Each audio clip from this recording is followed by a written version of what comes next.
would have world would have seen that But differently. I don't usually tell people that because I don't like to brag. All right, welcome everybody to Talking Niagara this morning. It is the 25th of August, 2026. I'm sure there must be something kind of rhythmic about that, but don't know. Yeah. Anyway, here we are. Peter Backing that Giblin around in and my beautiful mind. Dave. Yeah. I don't know that I would say Dave was beautiful, but still, it's a beautiful morning. Beauty's in the eye of the beholder, and boy, do I ever look beautiful. In your own mind, yeah. That's probably about it. Yeah. So that's why we see the women clumping around, eh? Not. Well, you know, if I can say beauty's in the eye of the beholder, and a dung beetle with the biggest punk of dung is beautiful to the girls around him, you know. So absolutely, yeah. And you wonder how the dung beetle attracts the females, eh? Yeah. Look at this big pile of poo, baby. Want to go for a ride? Yeah. Okay. And talking about piles of poop, so we're at the next chapter of the What are you US. thinking of the White House right now?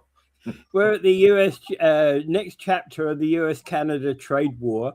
And particularly RBC basically was saying what we need to know about Section 338 tariffs. That's interesting. Previously 50% tariffs on imported goods. It means they're applying 50% tariffs on imports for about 5% of Canadian exports to the US. So that doesn't seem a whole heap, does it? Well, no, it doesn't sound like that, but it's going to cause mayhem among a lot of Canadian producers. It's supposed to be only about 5% of what comes into Canada, but these are supposed to be targeted to embarrass Carney, which I hadn't heard that before yesterday, and it was from American sources, not Canadian. So I don't know how accurate that was. You don't know with American news. I mean, it's worse than Canadian news, and that's got to be really bad, you know. You know, so you never know with American news sources and what, because they're all so political. But one news said that a lot of this is targeted to embarrass Carney and the Liberal government, the targets they're doing. On the other hand, the Canada may target purple states and red states to be an irritant for the election that will come up, with hopes that the Democrats will take Congress and the Senate and throw a wet blanket on Trump's tariffs. We find this very, very unusual because we have mentioned this before, that the Congress, a Republican-dominated Congress, voted to keep Kuzma, and not to impose tariffs. It's a symbolic vote. The Senate did the same thing, and they did it for both Canada and the U.S. So they telegraphed to the White House, no, we like Kuzma. Don't mess with it too much. Don't do that tariff thing on those two, because we have a brilliant trade agreement as it is. And yet the White House doesn't seem to want to listen to that. We also hear a lot of mischaracterization in the United States right now. If you look at Canadian news, American news, in the American right, like I heard a Fox one this morning, I purposely looked at one. They never mentioned once Howard Lutnick coming in. They never mentioned their position is, in the very last minute, Canada decided it was pulling out. It made more demands. But on the more democratic side of left-leaning reports, they bring in the fact that Lutnick come in at the 11th hour and mess things up. When Jameson Greer was being interviewed, he never mentioned Howard Lutnick until the interviewer mentioned it. And then he says, well, unfortunately, or he said, in the United States, there are two sources of two bodies that can impose tariffs. One was the Lutnick's office, Commerce Secretary, and one was his office. Yeah. So Jameson Greer came across this deal, made a deal. It was about ready to be inked. And Howard Lutnick came in and started to make more demands. So Greer said, oh, they made more demands in the last minute. Well, the demands they made in the last minute was that they demanded Howard Lutnick's demands were not added on. And Jameson Greer had nothing to do with that. Once the Commerce Secretary wanted to get his nose in there and add a few more tariffs, then Jameson Greer had no, it couldn't stop that. That's what Carney meant by the other side was not unified. And they were dealing with Greer, and then all of a sudden, Lutnick comes in with his. And essentially, what the RBC is basically saying is plastic products, electricity, electrical machinery, furniture, wood products sector are among the most significantly impacted by the new measures. And regionally, it means that we got a higher concentration of economic impact in Quebec, BC, and Ontario. And that's what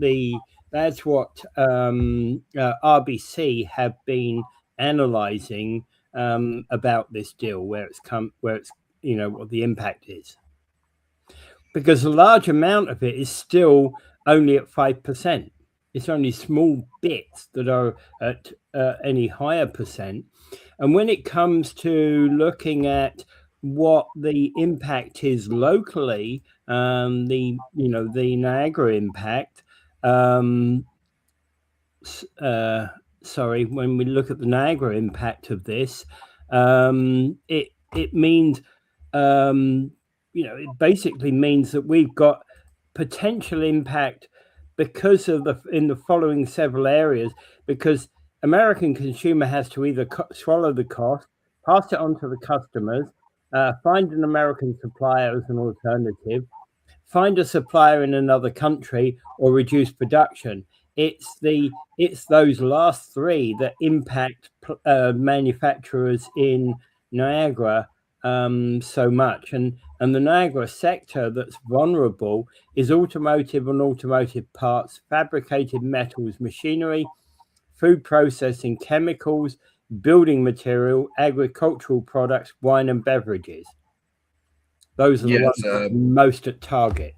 Yeah. Well, basically, the kind of tariffs that the U.S. administration is asking for is being mocked around the world as the worst kind, because it says, and of course they've come up with this phrasing, no matter how many tariffs you put on bananas, the banana factory will not come to U.S. No matter how many. In other words, they're talking about factories being targeting factories and manufacturing, so it'll come back into the United States. But they target things like bananas. So the mock is, no matter how many tariffs you put on bananas, you're not going to get bananas reshored to the United States because it was never here. So why are you putting tariffs on bananas when people in the United States want bananas? You can't produce bananas. So you use your wealth to buy bananas for your people, and now you're going to tariff them. It doesn't make sense. It doesn't reshore bananas. It's just a money-making operation, another way of taxing the American people. But again, that was, if you think about it, that though was consistent with what Trump said in the very first instance when he talked about tariffs. He said the one thing I want to do with tariffs is actually remove income tax and and we tax through sales, right? So that's consistent with what he was saying there. Well, yeah, but all you do is you take the tax that they paid an income tax and now put it on the bananas. In other words, okay, I'm going to take a few cents of your income tax off. That looks good. Now I'll just take that tax that I need and put it on bananas. So now you have to pay the tax on bananas. Yeah, but you didn't used to have to pay tax. So where are your advantages there not? Yeah. Well, you got the choice to pay, but have bananas or not, Dave. You really do. You really do. You got to pay attention to this stuff. You know. Yeah. You've got the choice. If you want bananas, you pay the tax. If you don't want if you don't want to pay the tax, you don't have bananas. Quite simple. Well, the fact is that it's a hidden tax, and the administration made sure that if anyone revealed the tax and put the tax on the price tag of anything, they were going to get hurt, as would happen to Bezos when his company automatically started putting the tariff cost on anything it would sell. Trump said that was a political move, but couldn't explain why it was a political move. He said it was a political attack, and he couldn't explain why it was a political attack, only because Bezos was putting the actual price. Here's the price of the item, and here's how much tariff you have to pay. So Bezos obediently hid the cost, made it a hidden tax, and that's what the Americans are paying right now. So when they pay more for a car or anything else, it's a hidden thing, because all the Republicans are so obedient to Trump. They have no mind. But of course, the tax on so if you've got a $100 component, and suddenly now that's $150 for that component, but yet you're putting that into a $20,000 car, it means that the cost of the car went up by $50. If that's the only Canadian component that went in, who cares? Well, yeah, it's up $50, but as we pointed out yesterday, the average cost of a vehicle for an American buyer has gone up $1,200. Yeah, because of the tariff, what's happening with tariffs.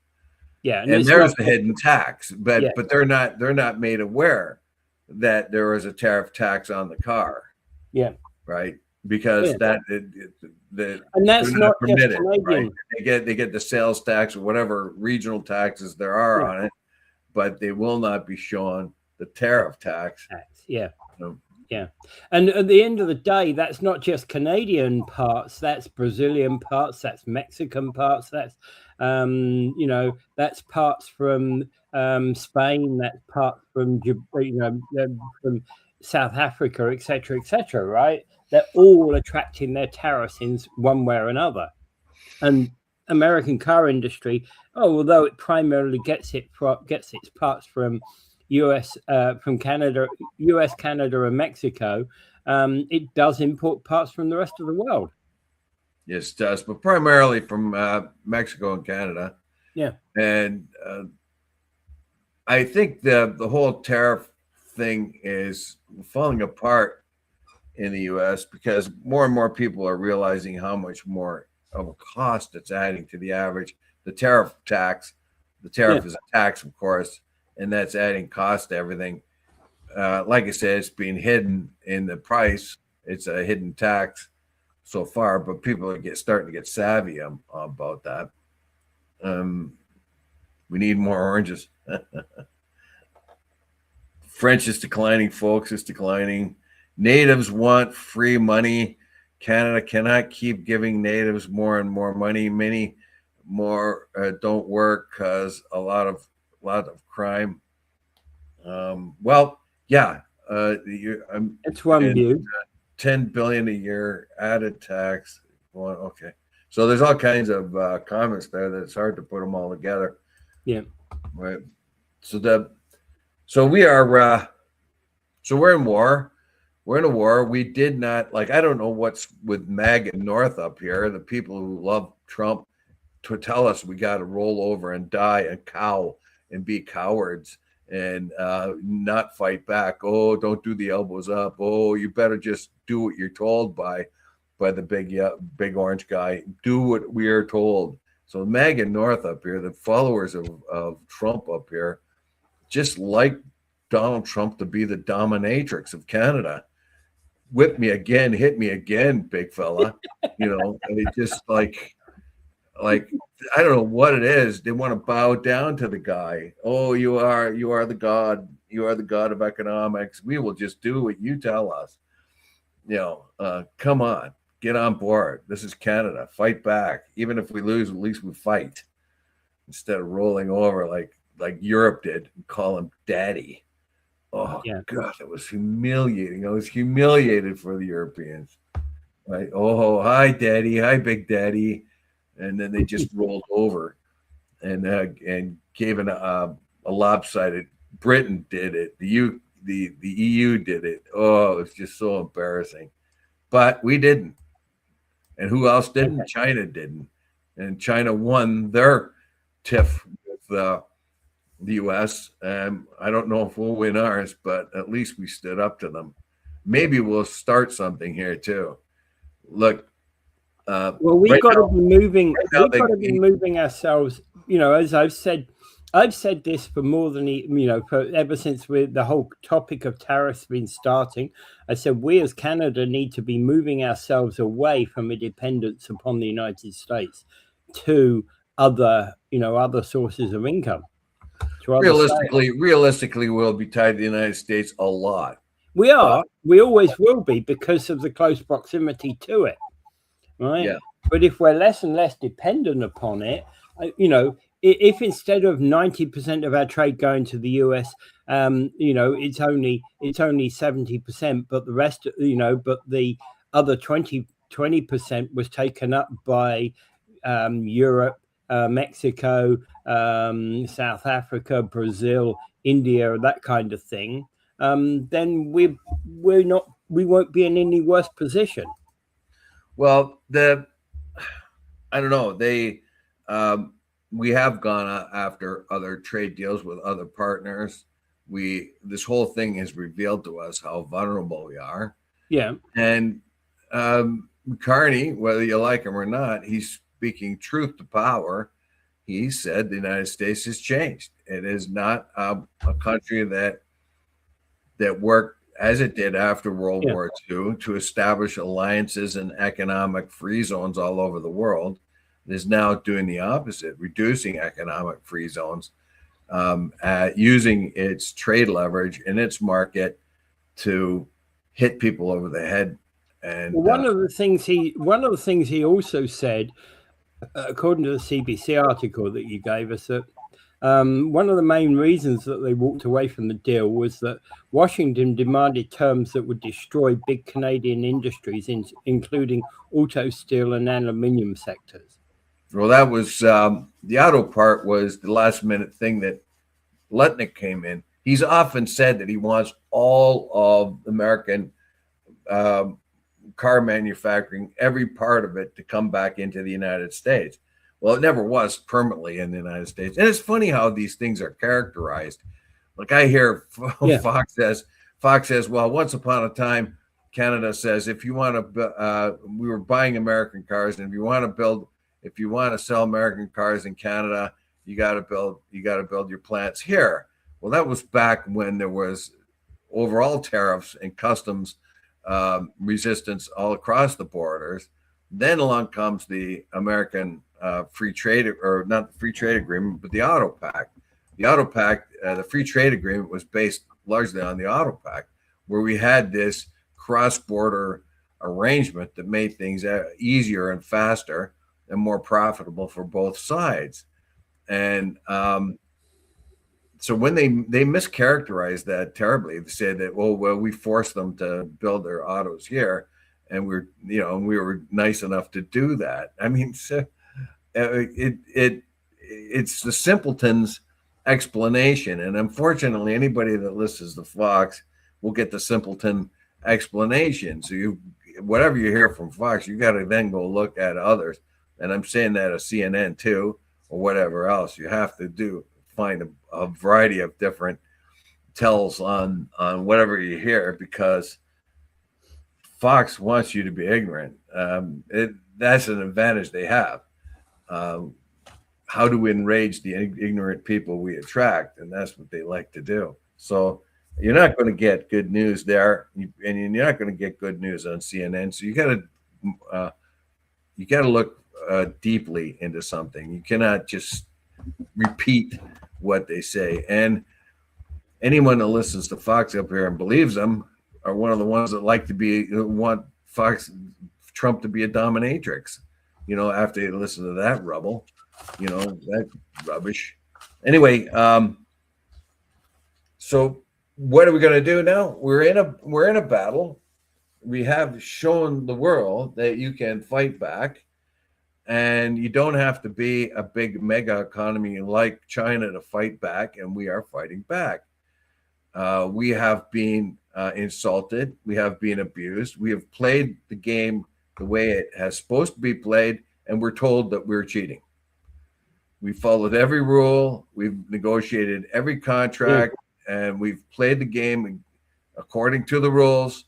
And we've been told, oh, we cheated. We somehow beguiled them in negotiations.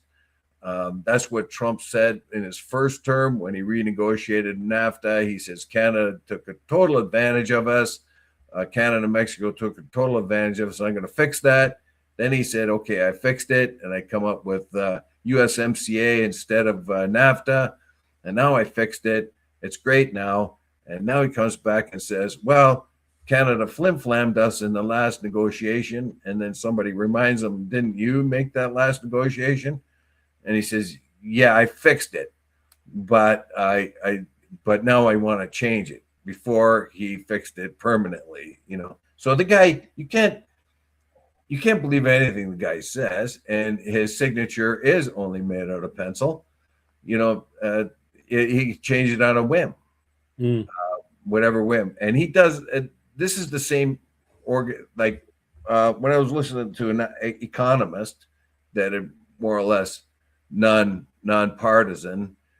They sort of lament the fact that at the 11th hour, they always impose the next thing.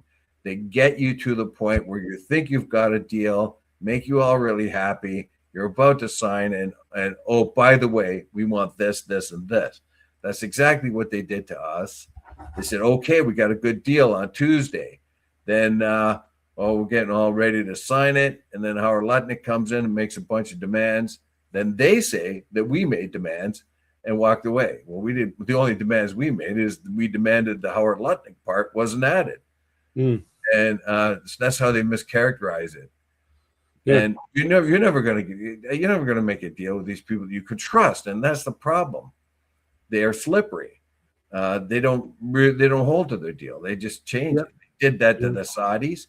They got the Saudis all excited about a new Japanese as well. Yeah, they got it. Well, yeah, and that's exactly what they did. Well, the Japanese, they got double crossed basically near the end. They had a deal already signed and all that, and all of a sudden, oh, by the way, we changed our mind. We're going to want more of this and more of that. Right? They did the same thing on when the Japanese came to Washington to negotiate certain things to deal with mutual defense. They came and nobody was there to meet them. Okay. And they had to go home. An interesting question here. Is this about votes? I don't think so. I think people in Canada mostly were behind fighting back, but we're kind of tepid.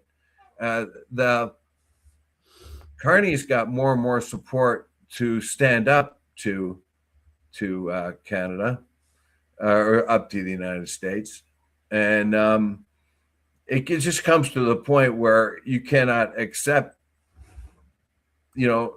what they're handing out. There is a point. You're negotiating for a car, right? And you've come to the point where you went to the dealer and you said, okay, or the guy that owns the car, right? You've come to the point and you're going to buy that car. And at the very last minute, and you've got your check out and everything, and the guy says, oh, by the way, I want another $5,000. Oh, wait a minute. We just settled on 50,000. Now you want 5,000 more? Yep, right now. And then, okay, he put out the 5,000. Oh, wait, no, 60,000. What 60,000? So that you can't deal with that. That's you're always going to be behind the eight ball. You're going to have to draw the line somewhere. You can't be slapped around. I mean, Megan North loves to have Trump be the dominatrix. They love to bow down a cow to Donald Trump, but no, we can't do that. We have to have a certain amount of dignity. We have to, I mean, whether you like McCartney or not, he's our negotiator, and we have to put up with theirs down there. So, yeah. All right. I don't know. We're at war. We'll see how it goes. Okay, so his question ended up with not just is it all about votes or 90,000 jobs, right? Okay, while we're talking about votes on there. Well, the jobs. The jobs. They want to eviscerate our auto jobs. That's particularly Lutnick has said that he wants all the auto jobs down in the States. Yeah. So that would be lots of jobs. Okay. And yes, ultimately, it's a deal in bad faith, in my view, anyway. Yeah. Okay. So while we're talking about votes, of course, remember, August 31st is actually the by-election day, isn't it?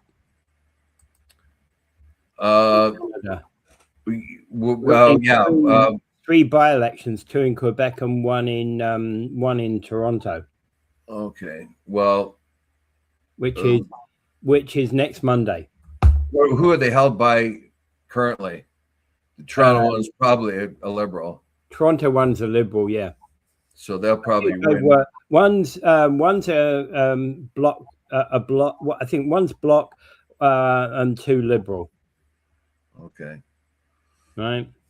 And one is the gentleman from Quebec who stood down to join to lead in Quebec, to lead his party in Quebec. The other is 2 Liberals that have stepped down. Oh no, one's the Conservative. Sorry, one's the Conservative that went to the Senate. Yeah, the Liberal. Yeah. Oh yeah. Okay. Yeah. Yeah, but they have a chance. The Liberals have a chance of winning all 3 seats, although it's probably block and 2 Liberal you're going to end up with, right? Well, we've avoided the expensive election. I'm glad of that. Pierre Poilievre is sort of drifting more and more into the background. I wish he had more of a position, because I think a good balanced opposition is good for the country. I don't want accusations from Poilievre. I want him to help if he can. He said that he wants to help. However, I don't know. I don't know what that is, but I want a good balanced opposition, because that's what democracy is all about. So I'd like to hear more from Poilievre, but more positive things from him, to enhance his party rather than to make it look as it's trying to catch up all the time. They were a leader. I don't know about the NDP. It's completely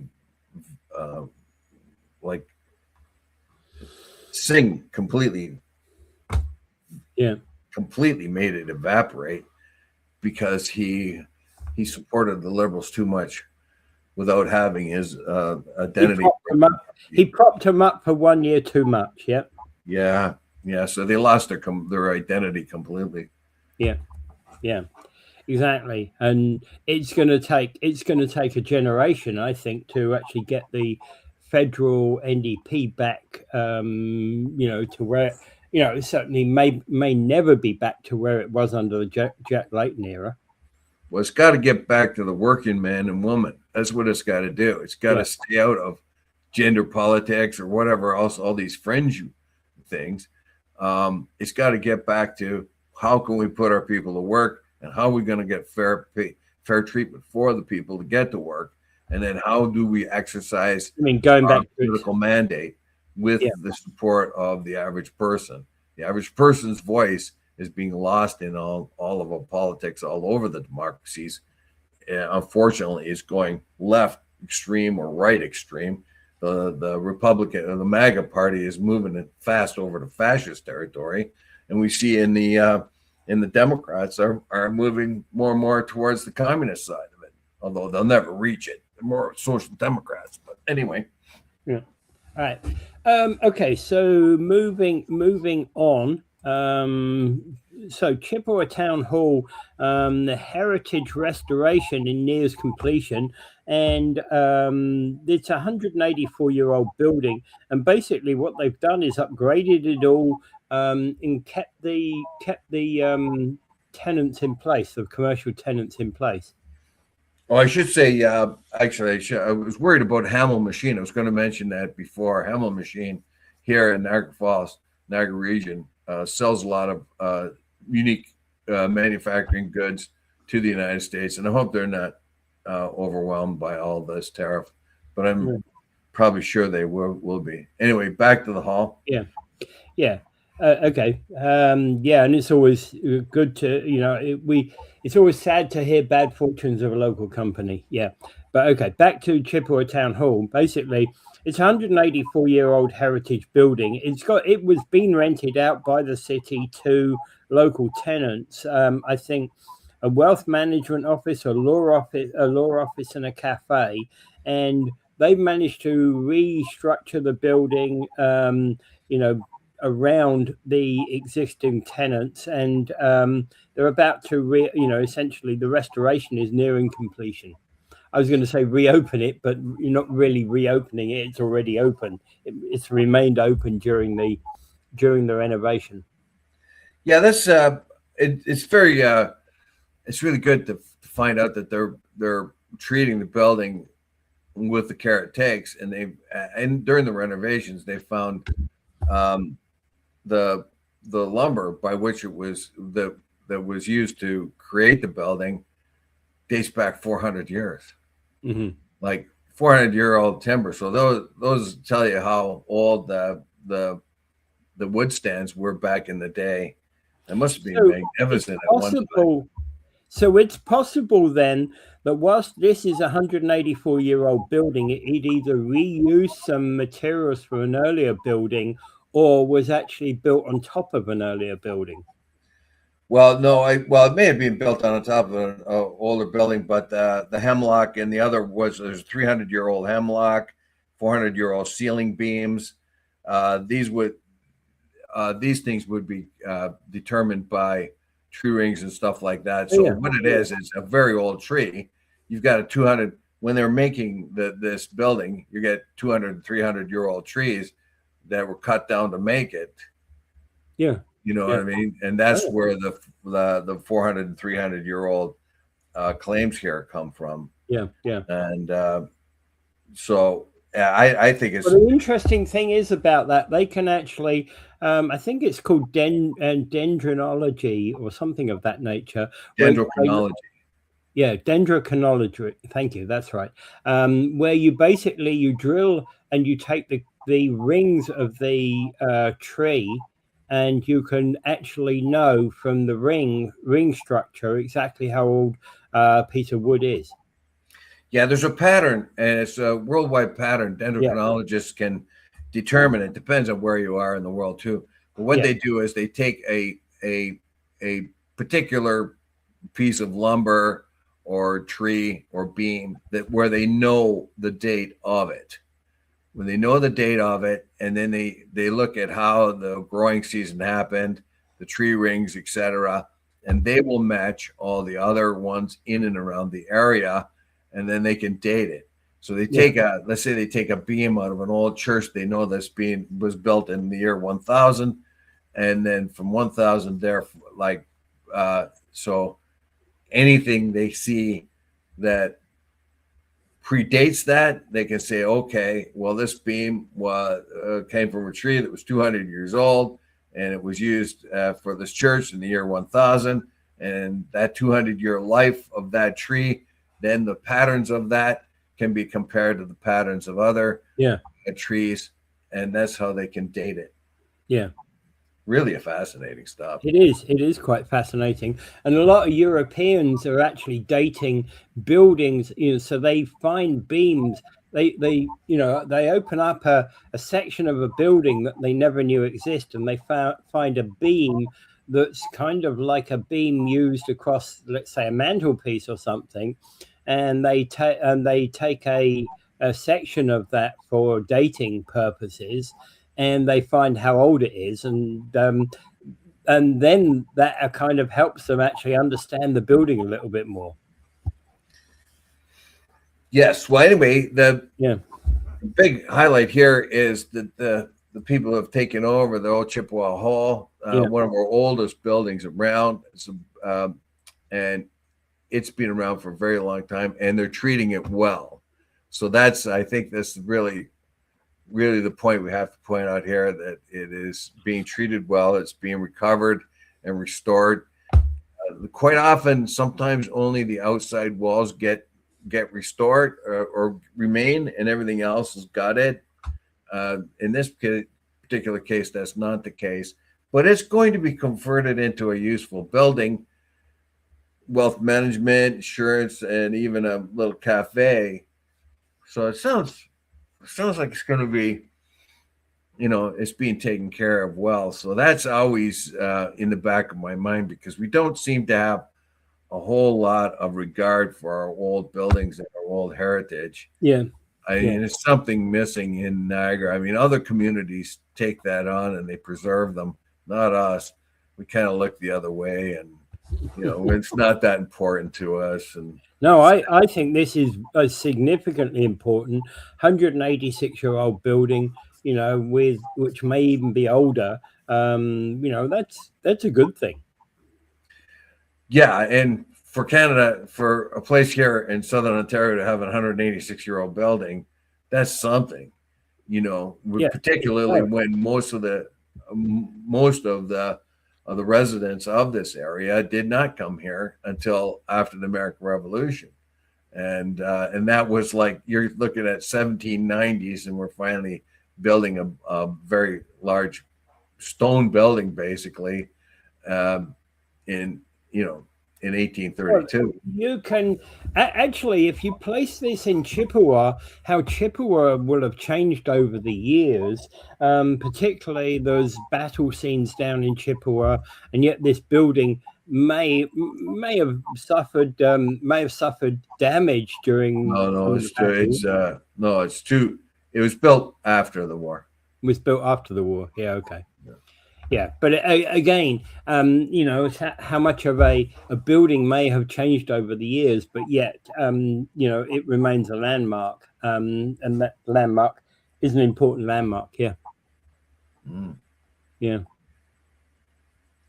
Okay. All right. So I think there's one further comment that I've got. You should remind everybody that there's not going to be a show tomorrow too. Yeah. Oh, yeah.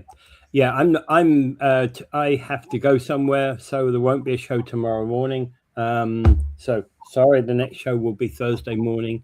So just wanted to let you know that. All right. Well, I'm sorry for the listeners that they will be, they cannot appreciate my wisdom for a day. But hang on, one more day, and I'll be back. He thinks he's it, doesn't he? Okay. Okay. All right. People are throwing things at their computer as they speak. Yeah. Just make sure it's blunt objects, not sharp ones. Okay. You don't want to break your computer and then suddenly regret it just because you think just because you don't like Dave. It's not worth ruining a good computer or phone just because you don't like Dave. Yeah, just remember what people did. They always put a plexiglass screen in front of their TVs anytime the Leafs were playing. So any Leaf fans will know that. Actually, when I was young, I kind of found this plexiglass, and I actually put a plexiglass screen in front of the TV so that it stopped my kid from getting too close to it, because the old-fashioned TVs, reading up about them and how bad they were for you. So I stopped my kid getting too close to them. Yeah. Okay. Yeah. Right? Yeah. Yeah. Okay. So moving on. Data center growth. Okay. Now let me read you this title. Why are there suddenly so many data centers planned in Canada? why suddenly? Why do we have to make this a expressive, controversial thing? No, actually, data centers have been growing in Canada for 20 years. When I was in the IT sector, one thing about Canada was that it was actually trying to grow data centers, partially because like most countries in the world, we have certain rules for certain sectors of our industry that data must be stored locally. So, but companies like Google and Amazon have long been building data centers in Canada, and the use of AI is only, for example, is only the latest of that. Well, there has been a rush for data centers, and AI is, whether you like it or not, there's going to be an enormous demand for AI. Of course. The problem, of course, is when there was an enormous amount demand for steel, what did you get? You got steel mills that that polluted water and air, but you can't help it. You need steel, so you have to do that. The only thing you can do is mitigate the effects of a steel mill. Well, now you have AI. Everyone tells us we're going to need more and more powerful commuting.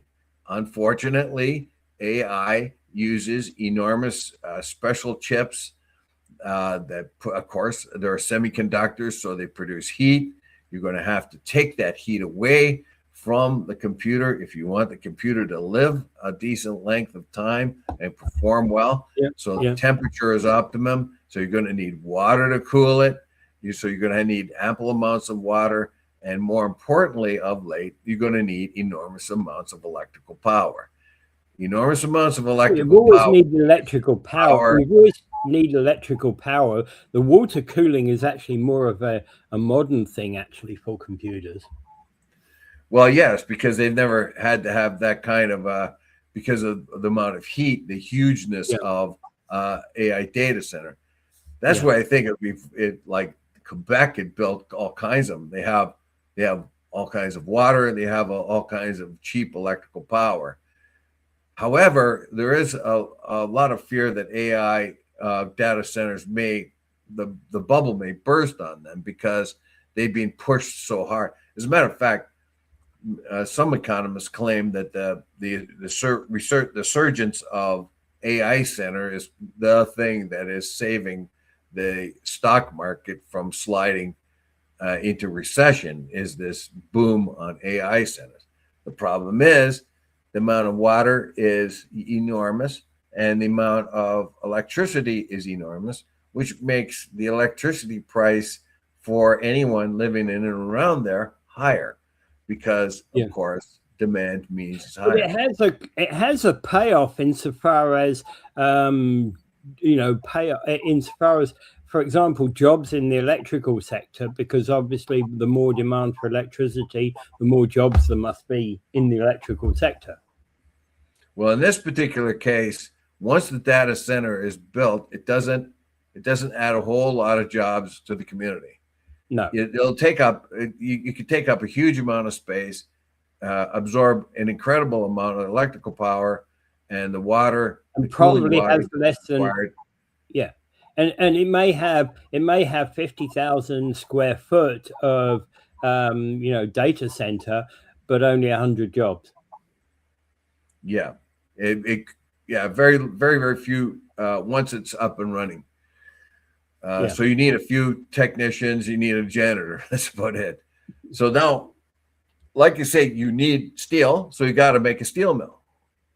If you're going to steel is the rapid and inexpensive production of steel was the thing that fired the Industrial Revolution more than anything. AIs are supposed to be that next level of leap into the future because of the amount of information it will give everybody at their fingertips. However, it needs an enormous amount of computing power, special chips, as I mentioned before. so that's going to be an issue. And we've had there is a place, I think, in Fort Erie that they're thinking about building one. I think there's one in Thorold, and so, like I say, if you want a car, you're gonna have to put up with a car plant. If you want steel, you're gonna have to put up with a steel plant. Everybody needs data. If you want everybody needs data. Stay competitive in you're going to have AI centers, which means you're going to have to put them somewhere. Yeah. Well, and everybody needs data. Every company needs data, irrespective of irrespective of AI. AI just actually makes the demand for data even stronger.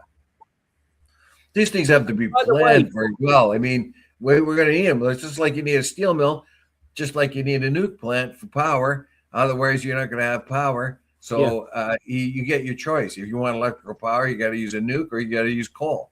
So we decided we're not going to use coal anymore. We're going to use nukes because that's the only way we can make up that amount of power. So you have to put up with nuclear waste. So there's always a payoff. There's always a problem. So here's the thing, Dave. You're going to build your power plant, your nuclear power plant that only employs 100 people as well, right? Once it's up and running. Nuclear power plant employs a lot more than that. Well, and then right next to it, you've got your data center that sucks all the power out from the nuclear power plant. There you go. So problem solved. Problem solved. You know, you just basically build the two together. Well, it was interesting when Trump was asked about that.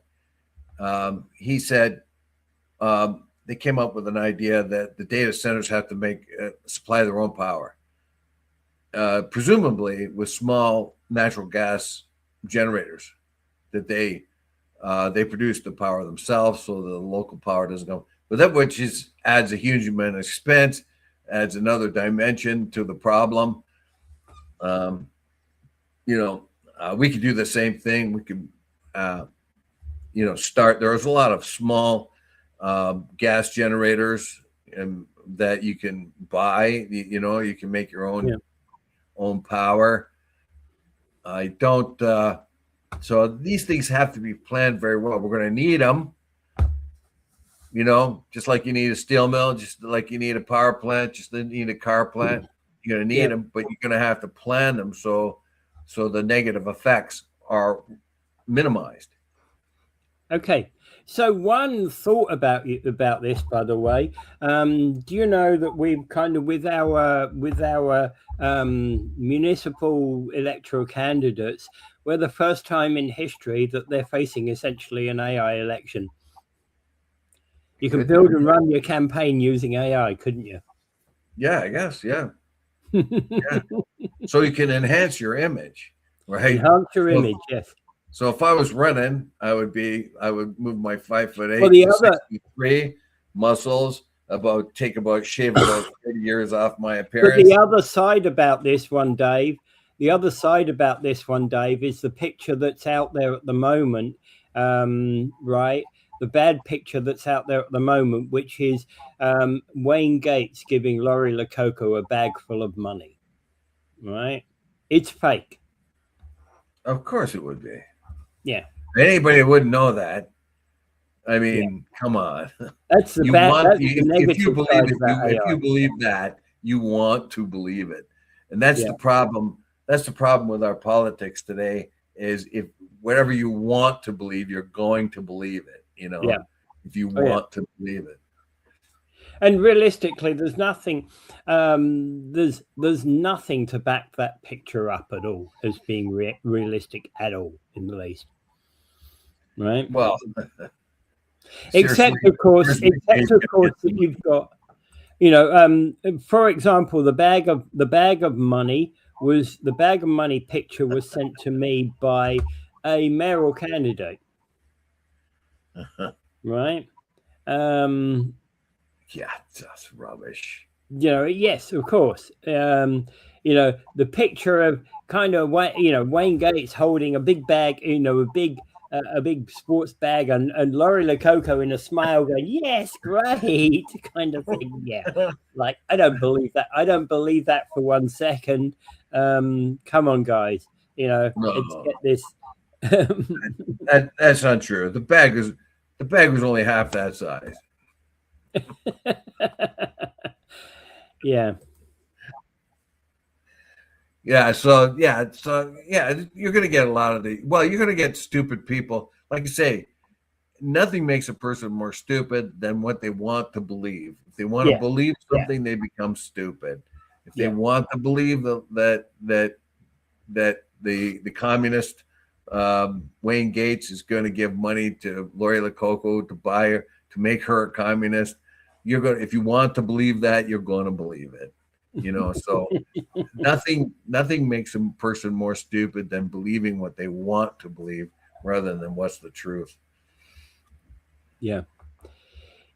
All right. So that was sent to me. That the picture was sent to me by one of our local Niagara Falls candidates. Over the weekend, and he actually admitted that he thinks it's fake. Yeah. Of course, it's fake. Yeah. Okay. So we haven't really got. Okay. So. Okay. I should say, though, that people who are unsophisticated with electronics in the modern age, like older folk, they get sucked in by things like that. We heard from when Thomas Massey was running that they had an AI generated video of him that appeared that he, AOC, and Ilmar Omar were going to have a threesome in a hotel. And then, of course, it had a disclaimer that was very small. But apparently the older folk, the older voters that saw that fell for it. And the people who generated that video knew that they would fall for it, even though they did everything they're supposed to do, saying that was an AI generated thing. But the people who are less sophisticated would see this and believed it. So you got to worry about some of these things having an effect on honest people who just don't understand the technology. Yeah. Okay, so the flooded Niagara orchards might drive up tender fruit prices, and this might not be just a simple crisis of today.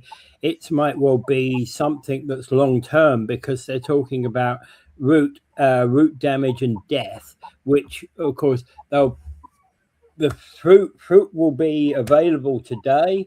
We can harvest it this year, but by the time the tree grows next year, it won't be growing again. Yeah, well, it could be growing, but it may take many years for it to bring back the balance that it needs. That's the other thing. Yeah, that's yes. Ken Bateman, what was that? Turn that back. Ken Bateman tires died. Oh, okay. Sorry to hear that. Yeah. I was just passed by there the other night. And steel, auto, lumber, we had all kinds of comments here. Yeah, that post, you're right. So anyway, what were we talking about? Yeah, we were talking about the tree, the fruit situation, tender fruit situation. Yeah, well, okay. So the tender fruit, so trees will not be, could be damaged for many years to come. Although a lot of the orchards have been drained properly. And hang on, I got somebody knocking at the door. Yeah. Okay. So, what you're basically saying, it depends upon that you're in, but some, for example, waterlogged soil can damage the trees themselves, and if you've got proper drainage, it's fine, it shouldn't be an issue.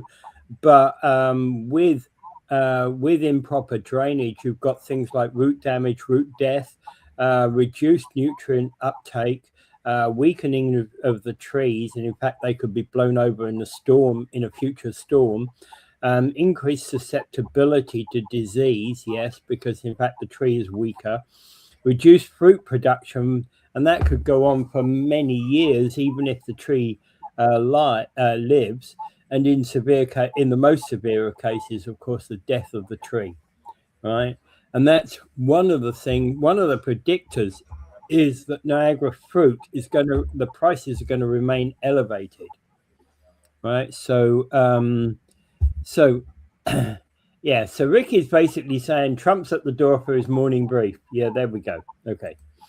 Okay, so basically that's what they're talking about, the possibility that due to these floods that we've been having, that we may actually have Niagara's fruit prices may well be much higher than normal. Fewer healthier trees, lower future production, and less Ontario fruit means higher prices in fruit, or we get them from elsewhere, right? Of course. And there will be a rise of imported, likely a rise of imported peaches, apples, nectarines, and the like, which may well be going on. But the flooding comes after the farmers have already dealt with increasing challenges of weather patterns. So they should, to some extent, have already been dealing with this, and that's where I kind of guess that if the orchard is well drained, then not a problem.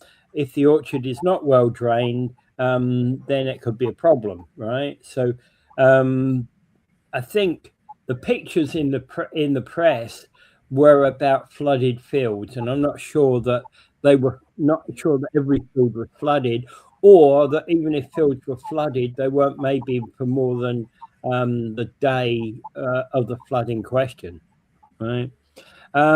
So imagine if they tore out all the grapevines and planted fruit trees and veggies. The lack of fruit farms is alarming, so any emergency is magnified. Yeah. And we need more greenhouses, says Ricky. Well, greenhouses are only part of the challenge, and in fact, one of the things that we could do most of our production of vegetables and the like in what are called manufacturing facilities. So you can do what are called vertical farms, and you can manufacture a lot, and in fact a lot of things like cucumbers and tomatoes are done more inside in vertical farms than they are done outside nowadays, right? So we don't and in fact actually most cucumbers, tomatoes, and the like are all grown in greenhouses or vertical farms, right? So we don't actually grow them outside much anymore anyway. Most of the vegetable production is not done outside, right? So, all right, here I'm back again. Yeah, I'm one of the writers of my condo, so I get interrupted sometimes. Huh? Yeah, we finished off this thing about these tender fruit, because essentially there is an impact, but I think we kind of come to the end of the show anyway right now. Yep. And I'll add just another thing about Gaza. Apparently, the Israelis are coming down hard on the Gaza. The Gazans are flying balloons and drones and kites, little kids' kites. Of course, the Israelis are really alarmed about the drones, although none of them have any kind of bombs or anything like that. Of course, the Israelis are worried that bombs can be attached to them and go into the Israeli parts. So, okay, so that's rather reasonable. But there's also balloons that the kids are using and kites, particularly kites. So the kids haven't got a whole lot of things to play with, so they may build kites. Like some of them don't even get to go to school, so they build kites and play with kites, particularly along the shoreline. And the Israelis come down on that. No kids, no kites. Yeah. Oh God, it's just another way in which they crush the people. Just like we don't want you to breathe. You can't move. You can't say anything. Just get it. Okay. All right. Without further ado, I bid you adieu. All right, and thanks everybody. And see you on Thursday. Yep. See you Thursday. Yep. Bye.